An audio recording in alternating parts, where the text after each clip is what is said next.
இந்து அறநிலைத்துறை சார்பில் தாடிக்கொம்பு அருள்மிகு சவுந்தரராஜ பெருமாள் திருக்கோவிலில் பக்தர்களின் நீண்ட நாள் கோரிக்கையான கோசாலை அமைப்பதற்கான பூமி பூஜை நடைபெற்றன. திண்டுக்கலை அடுத்துள்ள தாடிக்கொம்பில் பிரசித்தி பெற்ற பழமை வாய்ந்த சவுந்தரராஜ பெருமாள் திருக்கோவில் அமைந்துள்ளது. இங்கு தேய்பிறை அஷ்டமி பூஜை நடைபெறுவது மிக பிரசித்தி பெற்றது.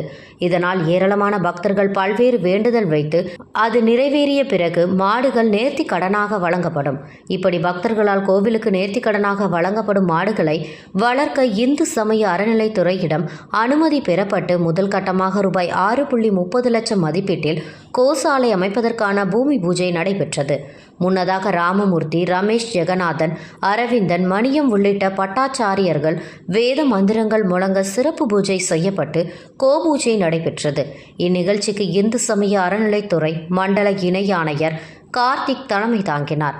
திண்டுக்கல் அறங்காவலர் குழு நியமன தலைவர் சுப்பிரமணி, அபிராமி அம்மன் கோவில் அறங்காவலர் குழு வீரகுமார், சண்முகவேல், நிர்மலா, மலைச்சாமி, தாடிக்கொம்பி பேரூராட்சி தலைவர் கவிதா சின்னத்தம்பி, தொழிலதிபர்கள் சுரளிராஜன், ஆடிட்டர் சிற்றம்பல நடராஜன் ஆகியோர் கோசாலை அமைப்பதற்கான அடிக்கல்லை நாட்டினர். மேலும் இந்த நிகழ்வில் ஊர் முக்கியஸ்தர்கள், பக்தர்கள் என ஏராளமானோர் கலந்து கொண்டனர்.